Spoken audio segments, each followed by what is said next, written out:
Bismillahirrahmanirrahim. Alhamdulillah, salatu wassalamu ala Rasulillah wa ala alihi wa sahbihi wa mawala.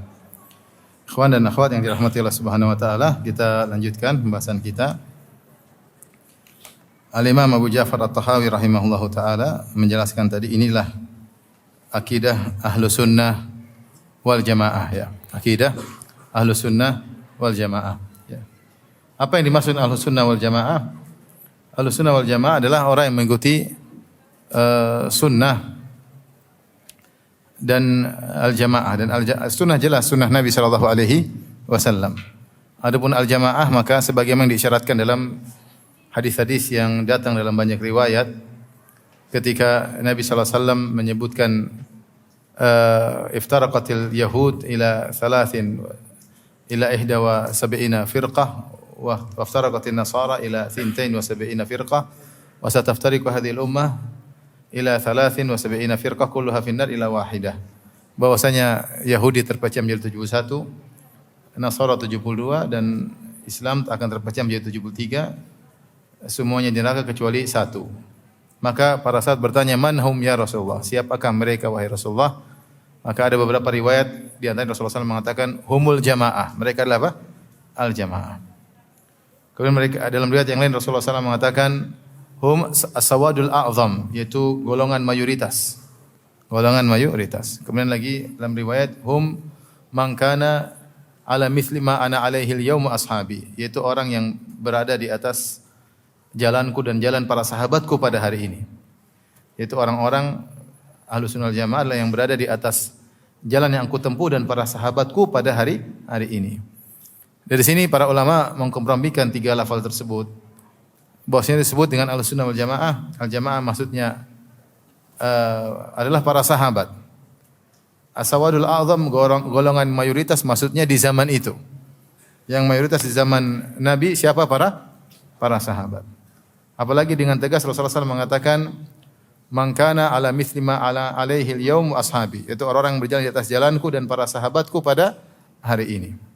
Itulah Ahlus Sunnah wal Jamaah. Dan akidah mereka lah yang dijadikan patokan oleh para ulama. Makanya tadi Ibnu Taimiyah mengatakan akidah bukan diambil dariku, tapi diambil dari Al-Quran dan Sunnah dan apa yang disepakati oleh para salaf. Oleh karenanya dalam suatu diskusi perdebatan antara Al-Imam Ahmad bin Hanbal dengan Ahmad bin Abi Du'ad. Imam Ahmad bin Hanbal tokoh Ahlus Sunnah, Ahmad bin Abi Du'ad tokoh Mu'tazilah. Terjadi perdebatan di depan seorang khalifah dan Imam Ahmad dipenjara kemudian disiksa. Maka di antara isi perdebatan tersebut Imam Ahmad berkata, "Wahai Ahmad bin Abi Du'ad, apakah engkau serukan ini bahwasanya Al-Qur'an adalah makhluk? Pernah disuruhkan oleh Rasulullah sallallahu alaihi wasallam?" Kata dia tidak pernah. Taib. Kalau tidak pernah disuruhkan oleh Rasulullah sallallahu alaihi wasallam, pernahkah disuruhkan oleh Abu Bakar? Kata dia tidak. Pernah disuruhkan oleh Umar? Kata dia tidak. Pernah disuruhkan oleh Utsman? Kata dia tidak. Ali? Tidak. Kalau gitu bagaimana kau menyuruhkan sesuatu yang mereka tidak pernah menyuruhkan sama sekali?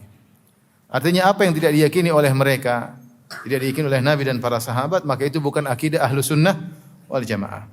Bukan akidah Ahlus Sunnah wal Jamaah. Inilah ciri khas akidah Ahlus Sunnah wal Jamaah berdasarkan dalil dan kesepakatan para salaf. Makanya disebut dengan Ahlus Sunnah. Sunnah maksudnya sunnah Nabi sallallahu alaihi wasallam. Maka semua keyakinan yang tidak dibangun di atas dalil, bukan dari Al-Quran maupun Sunnah, maka itu bukan akidah Ahlus Sunnah wal Jamaah. Apapun yang beredar di masyarakat, jika tidak dibangun di atas Al-Quran dan Sunnah, maka itu bukan akidah Ahlus Sunnah wal Jamaah. Tidaklah tiga imam ini, Imam Abu Hanifah, Imam Abu Yusuf, dan Imam Muhammad bin Hasan Asy-Syaibani, kecuali mereka berakidah di atas akidah Ahlus Sunnah wal Jamaah. Makanya ketika Imam Ahmad ditanya, apakah Ahlus Sunnah wal Jamaah? Ahlul Hadis wal Athar, mereka Ahlul Hadis. Maka Imam Ahmad mengatakan illam yakun hum fama adri man hum. Kalau bukan Ahlus Sunnah adalah Ahlul Hadis, kemudian siapa lagi? Kalau bukan mereka Ahlul Hadis, Ahlus Sunnah yang menggeluti hadis-hadis Nabi sallallahu alaihi wasallam, yang menjalankan hadis-hadis Nabi, bukan Ahlus Sunnah, kalau begitu siapa lagi? Ahlus Sunnah wal Jamaah. Jadi inilah yang disebut dengan akidah Ahlus Sunnah wal Jamaah, bukan Ahlul Bid'ah wal Furqah. Ahlul bid'ah itu akidah yang dibangun bukan di atas sunnah, tapi di atas perkara yang diada-adakan. Perkara yang diada-adakan dan mereka tercerai-berai menjadi berbagai macam firqah-firqah dan kelompok-kelompok. Tapi ini sekilas tentang Ahlus Sunnah wal Jamaah. Kemudian beliau berkata, "Wa ma ya'taqiduna min usuluddin wa yaduna bihi rabbal alamin." Sebelumnya Ahlus Sunnah wal Jamaah ada dua itlaq. Jadi dua penggunaan atau penggunaan lafal Ahlus Sunnah. Lafal Ahlus Sunnah. Ahlus Sunnah bisa maksudnya al-itlaq al-am, yaitu penggunaan umum, fi muqabil ar-Rafidhah. Ini maksudnya untuk membedakan dengan Rafidhah. Membedakan dari Rafidhah.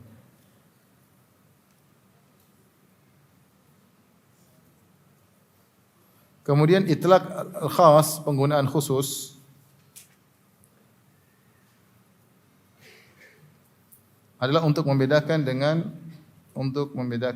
ahlul bidah. Membedakan dari ahlul bidah. Firqah-firqah bid'ah. Baik, yang dimaksud dengan Ahlus Sunnah penggunaan umum maksudnya adalah yang menyetujui Khulafa ar-Rasyidin, yang memandang sahnya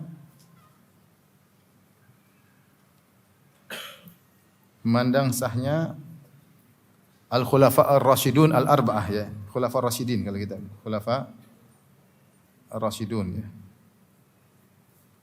Ini menyelisih Rafidhah yang hanya mengakui khilafahnya Ali.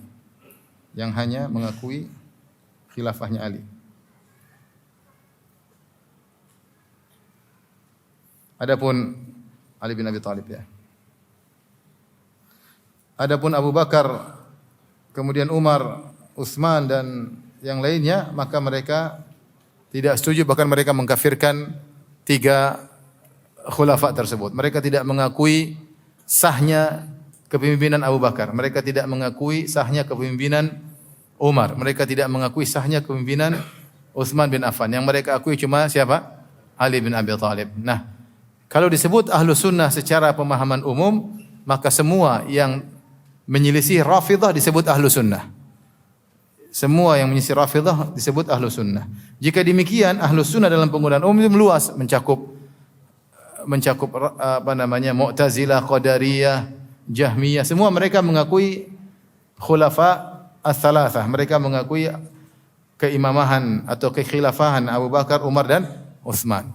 Maka kalau Ahlus Sunnah dalam penggunaan umum maksudnya Ahlus Sunnah itu bukan Rafidhah. Dan ini yang terjadi sekarang misalnya di Eropa, kalau kita ketemu orang muslim misalnya dia tanya, Sunni atau Syi'i? Biasa. Kalau kita bilang Sunni maksudnya bukan apa? Bukan Syiah, bukan maksudnya Salafi, Asy'ari atau Maturidi, bukan.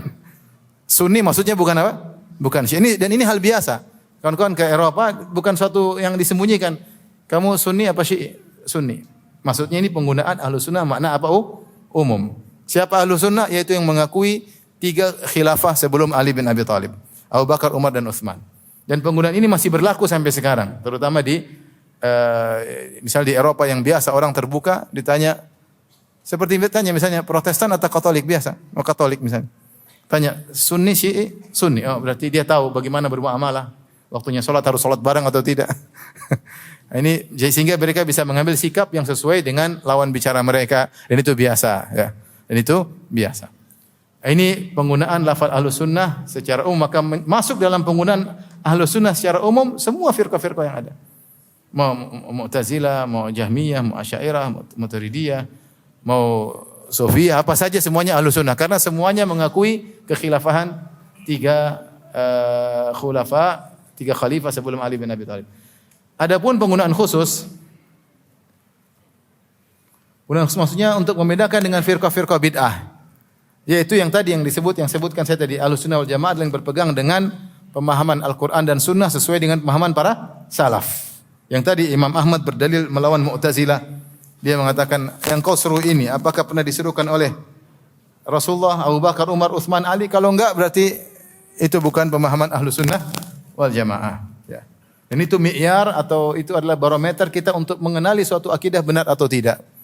Kalau ada yang menyuruh sesuatu misalnya, apakah ini pernah disuruh oleh Rasulullah, Abu Bakar, Umar dan Utsman? Kalau enggak, saya enggak perlu saya berkeyakinan seperti itu. Saya tidak perlu berkeyakinan seperti karena keyakinan sebagaimana ibadah saya harus selektif dan harus tahu mana yang harus saya lakukan dan yang tidak perlu. Demikian juga akidah, apalagi apa? Apalagi akidah. Nah, yang dimaksud oleh Al-Imam Abu Ja'far dalam risalah Aqidah Tahawiyah maksudnya ini penggunaan khusus. Karena beliau ingin membedakan Ahlus Sunnah dengan firqah-firqah yang lainnya. Paham? Seperti tadi yang kita sebutkan. Ya. Tadi beliau sebutkan apa? Musyabbihah, kemudian apa? Jahmiyah, Mu'tazilah, di akhir tadi yang kita sebutkan. Seperti apa tadi? Jahmiyah, Jabariyah, terus siapa lagi tadi? Qadariyah sama Musyabbihah.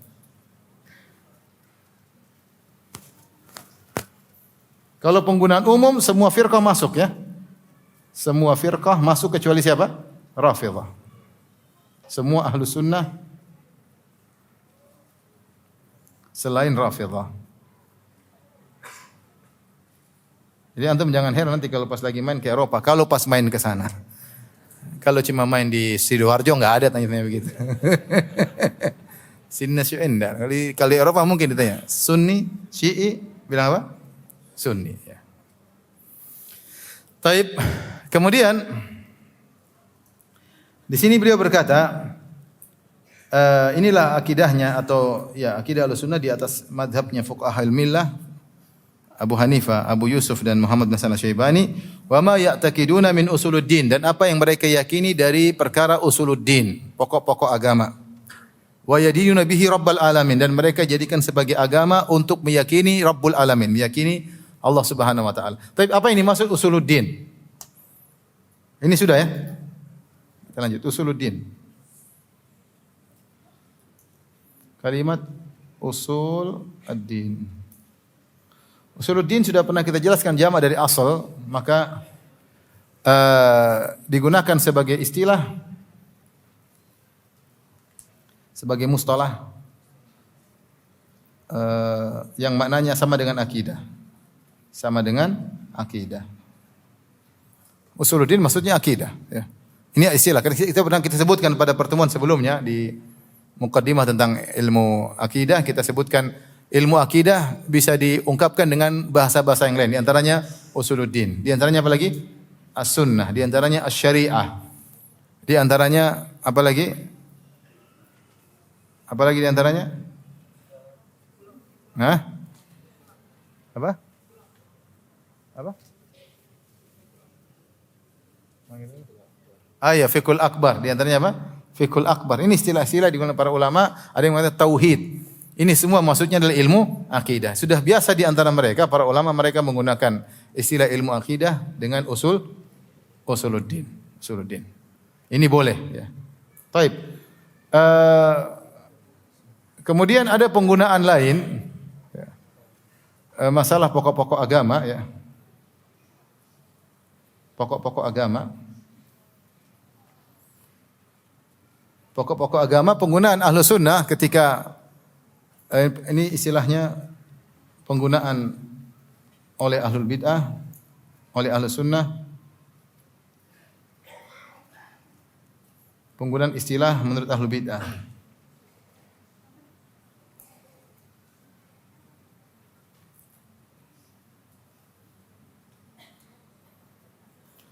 Pokok-pokok agama. Nah, Ahlus Sunnah ketika bicara tentang usuluddin, maksud mereka adalah perkara-perkara yang mendasar dalam agama. Apa itu perkara-perkara mendasar? Usuluddin maksudnya perkara-perkara mendasar yang penting, yang siapa yang menyelisihinya bisa menjadi kafir atau menjadi fasik. Ya. Dan ini mencakup perkara mendasar agama, mencakup permasalahan amaliyah dan ilmiah. Mencakup amaliyah dan ilmiah. Amaliyah maksudnya seperti salat, amaliyah contohnya seperti rukun Islam. Rukun Islam. Rukun Islam termasuk usuluddin atau tidak? Usuluddin. Orang kalau tinggalkan salat bisa kafir. Khilaf paling tidak dikatakan pelaku dosa besar. Sebagian ulama mengatakan kafir ya. Jadi usuluddin perkara-perkara agama termasuk bukan cuma perkara-perkara akidah. Amal ilmiah maksudnya apa? Keyakinan. Nah, Ahlus Sunnah tidak membatasi usuluddin hanya pada perkara keyakinan saja. Paham? Tapi juga termasuk perkara-perkara amalan yang merupakan perkara-perkara besar disebut juga dengan apa? Usuluddin. Salat termasuk usuluddin bukan? Usuluddin termasuk pokok agama, tiang agama. Yang pertama dihisab oleh Allah dari amal seorang hamba pada hari kiamat kelak adalah apa? Salat. Rasulullah mengatakan, "Faman taraka faqad kafar." Siapa tinggalkan salat maka dia telah apa? Kafir. Ketika Rasulullah SAW ditanya oleh orang-orang tentang pemerintah yang zalim, yang mengambil harta rakyat, yang kemudian mementingkan diri sendiri, kemudian menzalimi orang, masyarakat, maka pada saat bertanya, "Afala nunabidhum bisayf?" Bolehkah kami mengelengserkan mereka dengan pedang, yaitu diperangi? Kata Rasulullah SAW, "La ma sallau." Selama mereka pakai salat enggak boleh. Dalam riwayat, "Ma aqamu fikumus salat." Selama mereka masih menegakkan salat maka tidak boleh. Maka salat perkara agama jelas, perkara penting termasuk usuluddin di antaranya rukun Islam. Maka tidak dibatasi usuluddin hanya pada perkara keyakinan. Nah, adapun sebagian penggunaan menurut sebagian ahlul bidah ini beda, usuluddin beda. Mereka ada penyimpangan ya. Penyimpangan yang mereka lakukan di antaranya, satu, mereka memasukkan yang bukan perkara agama sebagai usuluddin. Yang bukan perkara agama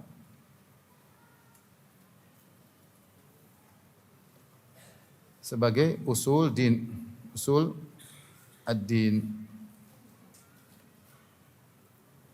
Jadi ada perkara-perkara yang dia bukan dari agama tapi dianggap sebagai usuluddin. Seperti pembahasan al-jauhar wal a'rad. Ini apa ini pembahasan ini?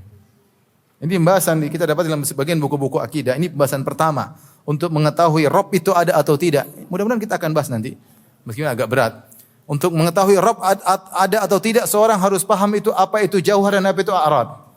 Antum paham atau tidak? Berarti antum belum mengerti Tuhan itu ada. Benar, ini mereka membangun untuk meyakini Tuhan itu ada. Antum harus paham apa itu al-jauhar dan apa itu apa? Al-a'rad. Ini bukan masalah agama, tidak pernah dibicarakan oleh Abu Bakar, Umar dan Utsman dan Ali. Kenapa sekarang harus dipelajari oleh seorang untuk mengetahui Rabb itu ada, harus tahu al-jauhar dan apa? Al-a'rad. Ini bukan perkara agama tapi dimasukkan dalam usuluddin, bahkan dibangun di atasnya masalah kafir atau tidak. Sehingga mereka kemudian membahas tentang awal wajib alal mukallaf. Kalau ada seorang masuk Islam, apa yang harus dia pelajari dulu? Ada yang mengatakan an-nazar, harus mengamati. Mengamati maksudnya memahami kaidah ini. Al-jauhar wal a'rad yang mereka sebut dengan dalil a'rad. Jauhar itu apa? A'rad itu apa? Jisim itu apa? Ini rumit ya. Kemudian ada yang berpendapat al-qasdu ila an-nazar, ada yang mengatakan juz'un minan nazar, ada yang mengatakan syak. Mereka saja khilaf tentang awal wajib alal mukallaf, yang pertama wajib bagi mukallaf. Tapi intinya ini contoh perkara yang bukan dari agama dijadikan sebagai apa? Usuluddin. Yang mereka bangun di atas ini masalah kafir atau tidak. Sampai di antara mereka saling membantah. Di antara perkataan ini dari Ibnu Jauzi, dia sebut dalam Talbis Iblis, dia mengatakan jauhar a'rad, apakah Abu Bakar mengetahuinya? Pernah dengarkah Umar ngomong tentang jauhar dan a'rad? Ali bin Abi Thalib, Utsman? Kalau tidak pernah, ridhokah engkau dengan akidahnya Abu Bakar, Umar dan Utsman yang tidak tahu tentang jauhar dan a'rad? Ridho atau tidak? Kamu ingin punya akidah seperti akidahnya Abu Bakar atau tidak? Antum ingin punya akidah seperti akidah Abu Bakar atau tidak? Pingin. Abu Bakar tahu jauhar dan a'rad? Enggak tahu. Enggak pernah ngomong sama sekali. Enggak pernah ngomong sekali. Abu Bakar, Utsman, Umar tidak pernah. Sudah, berakidahlah seperti akidah mereka. Bagaimana sesuatu yang bukan perkara agama dijadikan sebagai usuluddin? Ini contoh ya. Ada hal-hal yang lain lagi tentunya. Ini bukan usuluddin, dianggap sebagai usuluddin.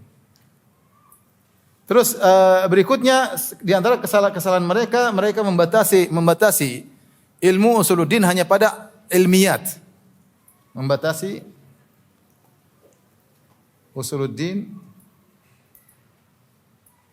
pada perkara-perkara ilmiah. Ilmiah maksudnya keyakinan.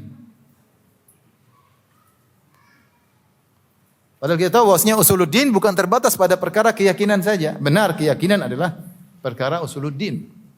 Tetapi ada perkara-perkara amalia yang juga merupakan usuluddin. Seperti salat. Salat usuluddin atau bukan? Usuluddin. Usuluddin. Dan ternyata dalam perkara keyakinan pun ada furu'uddin bukan usuluddin. Masalah-masalah yang detail-detail, yang dakik, yang detail-detail itu bukan usuluddin. Artinya orang tidak tahu juga tidak jadi masalah. Mungkin dia belum belajar, enggak ngerti. Sampai para sahabat khilaf dalam masalah furu' akidah tadi saya sebutkan. Contoh mereka khilaf tadi. Mereka semua sepakat ada namanya azab kubur, mereka sepakat. Tapi apakah al-mayyit yu'adzab bi bukai ahlihi? Apakah mayat diazab gara-gara ada keluarganya yang meratapinya? Ini khilaf di kalangan para sahabat. Contoh ini khilaf dalam masalah furu' akidah, paham? Cabang akidah yang detail-detail. Ya. Contoh lagi misalnya tadi saya sudah sebutkan, misalnya Isra Mi'raj. Semua sepakat, sahabat sepakat. Rasulullah SAW Mi'raj ketemu dengan Allah Subhanahu wa taala. Tapi khilaf, apakah Nabi lihat Allah atau tidak, ada beberapa pendapat. Dalam riwayat dari Ibnu Abbas mengatakan Nabi melihat Allah Subhanahu wa taala. Sementara sahabat yang lain seperti Aisyah mengatakan tidak. Rasulullah SAW tidak melihat Allah Subhanahu wa taala. Yang benar Rasulullah SAW tidak melihat Allah. Dalam hadis Abu Dzar, Rasulullah SAW ditanya, "Hal ra'aita rabbak?" Apakah engkau melihat Rabbmu ketika Isra Mi'raj? Saking dekatnya. Saking dekatnya Rasulullah SAW kemudian naik ke langit ketujuh lewati Sidratul Muntaha, saking dekat dengan Allah. Kemana? Ke atas atau ke bawah? Ke atas. Kemudian saking dekatnya ditanya, apakah engkau hal ra'aita rabbak? Apakah anda melihat Allah? Kata Nabi sallallahu alaihi wasallam, nurun anna arahu. Ada cahaya yang menghalangi. Bagaimana saya bisa melihat? Yang benar Rasulullah SAW tidak melihat. Nah, kemudian dibawakan perkataan Ibnu Abbas, Rasulullah melihat Nabi artinya ru'yah qalbiyah, itu dengan hatinya, bukan dengan matanya. Sehingga sebagian ulama mengatakan sebenarnya tidak ada khilaf. Maksud Ibnu Abbas, Nabi melihat Allah maksudnya penglihatan apa? Hati. Tapi intinya ada khilaf di kalangan para salaf. Ada beberapa permasalahan dikumpulkan oleh sebagian ulama tentang masalah-masalah cabang akidah. Itu bukan usuluddin. Sehingga tidak dibangun di atasnya tafsik apalagi takfir. Enggak ada memfasik-fasikan, enggak ada membid'ah-bid'ahkan, enggak ada mengkafar-kafirkan. Padahal masalah akidah. Karena dia masalah apa? Furu' akidah. Jadi tidak benar membatasi namanya usuluddin masalah ilmiyat, masalah keyakinan. Adapun masalah amaliyat, furu' secara mutlak tidak demikian. Yang benar ada di antara masalah ilmiah yang asal dan ada yang fara', ada yang usul, ada yang furu'. Demikian juga masalah amaliyat, masalah amalan keseharian, ada yang usul seperti salat, zakat, dan ada yang furu' seperti ibadah-ibadah yang lainnya. Ya. Tapi ini di antara penggunaan istilah usuluddin. Yang dimaksud oleh Abu Ja'far At-Tahawi ini maksudnya. Ketika dia mengatakan usuluddin maksudnya mustalah akidah. Usuluddin maksudnya sama dengan apa? Akidah. Paham? Saya tadi jelaskan. Mustalah Ahlus Sunnah terbagi menjadi dua, iya atau tidak? Istilah khusus sama istilah apa? Umum. Yang digunakan oleh Abu Ja'far At-Tahawi dalam risalah Aqidah Tahawiyah yang mana? Istilah khusus. Istilah khusus. Demikian masalah usuluddin. Ada dua penggunaan. Penggunaan maksudnya usuluddin sama dengan akidah, dan ada usuluddin maksudnya pokok-pokok agama. Maka yang dimaksud oleh Abu Ja'far At-Tahawi yang mana? Usuluddin maksudnya sama dengan apa? Akidah. Karena yang dia bahas semuanya akidah, tidak ada masalah salat. Semuanya dibahas adalah masalah akidah. Paham? Baik, kita lanjutkan. Kemudian beliau berkata dalam paragraf ini, beliau berkata, "Wa yadiduna bihi rabbal alamin." Dan inilah yang mereka yakini tentang Rabbul Alamin. Ini peringatan bagi kita bahwasanya kita tentang Allah pun kita harus agama yang benar. Sebagaimana kalau kita beribadah, ya, mau salat, mau bayar zakat, mau haji, mau umrah, kita belajar agar ibadah kita benar. Ibadah kita benar. Apalagi masalah usul akidah seperti ini. Tentang hari kiamat, tentang memandang wajah Allah, tentang banyak hal, tentang alam barzah. Ini semua kita harus yakini. Nah, keyakinan itu butuh belajar. Untuk bisa meyakini itu butuh apa? Belajar. Butuh duduk, bermajelis, membaca ayat-ayat, membaca hadis-hadis, penjelasan para ulama. Maka sebagaimana kalau antum duduk belajar tentang fikih salat, antum merasa dapat pahala, antum belajar fikih haji, antum merasa dapat pahala, apalagi ketika antum menerapkannya, antum merasa dapat pahala, belajar dapat pahala, apalagi menerapkan. Demikian juga masalah akidah. Akidah kita harus apa? Belajar. Sehingga merasuk dalam dada, kokoh dalam dada, kemudian kita yakini dalam keseharian kita.